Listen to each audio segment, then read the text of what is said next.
Welcome to Bible Study with Faith, where I'm reading the Bible out loud to you in a way that's easier to understand. This is the book of Deuteronomy, and we are on chapter 11. Love the Lord your God, and keep his requirements, his decrees, his laws, and his commands always.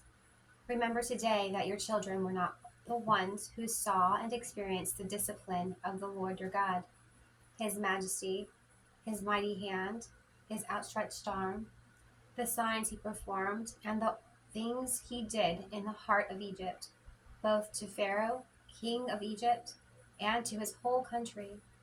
What he did to the Egyptian army, to its horses and chariots, how he overwhelmed them with the waters of the Red Sea as they were pursuing you, and how the Lord brought lasting ruin on them. It was not your children who saw what he did for you in the wilderness until you arrived at this place, and what he did to Dathan and Abiram, sons of Eliab, the Rebunite, when the earth opened its mouth right in the middle of all Israel, and swallowed them up with their households, their tents, and every living thing that belonged to them. But it was your own eyes that saw all these great things the Lord has done. Observe, therefore, all the commands I am giving. Observe, therefore, all the commands I am giving you today, so that you may have the strength to go in and take over the land that you are crossing the Jordan to possess,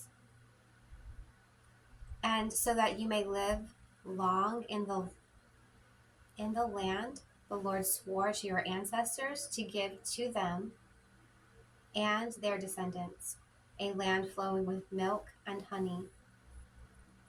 The land you are entering to take over is not like the land of Egypt, from which you have come, where you planted your seed and irrigated it by foot, as in a vegetable garden.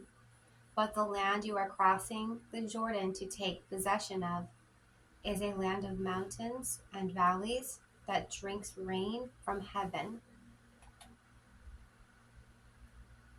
It is a land the Lord your God cares for. The eyes of the Lord your God are continually on it, from the beginning of the year to its end.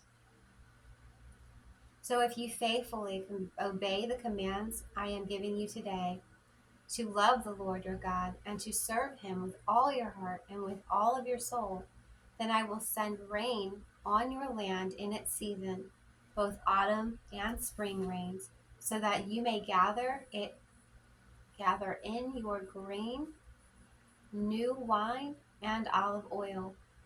I will provide grass in the fields for your cattle, and you will eat and be satisfied. Be careful, or you will be enticed to turn away and worship other gods and bow down to them.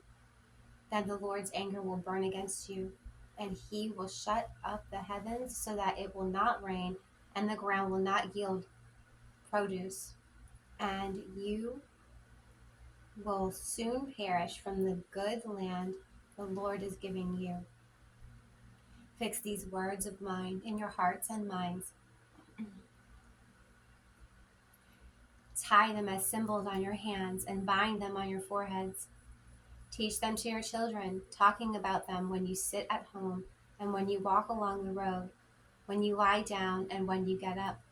Write them on the door frames of your houses and on your gates, so that your days and the days of your children may be many in the land the Lord swore to give your ancestors, as many as the days that the heavens are above the earth. If you carefully observe all these commands I am giving you to follow, to love the Lord your God, to walk in obedience to him, and to hold fast to him, then the Lord will drive out all these nations before you, and you will dispossess nations larger and stronger than you.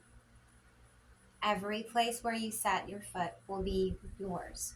Your territory will expand from the desert to Lebanon, and from the Euphrates River to the Mediterranean Sea, no one will be able to stand against you. The Lord your God, as he promised you, will put the terror and fear of you on the whole land wherever you go. See, I am setting before you today a blessing and a curse. The blessing if you obey the commands of the Lord your God that I am giving you today. The curse if you disobey the commands of the Lord your God and turn from the way that I command you today by following other gods which you have not known. When the Lord your God has brought you into the land you are entering to possess, you are to proclaim on Mount Gerizim the blessings, and on Mount Ebal the curses. As you know, these mountains are across the Jordan westward toward the setting sun, near the great trees of Moreh, in the territory of those Canaanites living in the Arabah, in the vicinity of Gilgal. You are about to cross the Jordan to enter and take possession of the land the Lord your God is giving you. When you have taken it over and are living there, be sure that you obey all the decrees and laws I am setting before you today.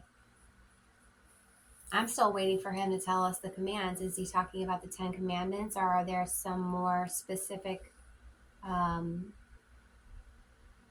rules that they are to follow, some things that they might have to do when they arrive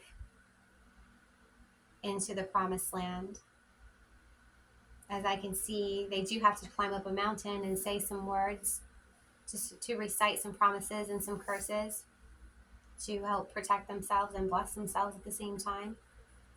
We'll have to keep reading to figure out what exactly it is that Moses is talking about right now. And that is the end of Deuteronomy chapter 11. I look forward to reading chapter 12. If you would like to catch up, all you got to do is pick up a Bible, any Bible will do, and read the book of Deuteronomy chapters 1 through 11. Or you can find me at Jesus is a DJ, all one word, on my YouTube channel, and I'll do the reading for you.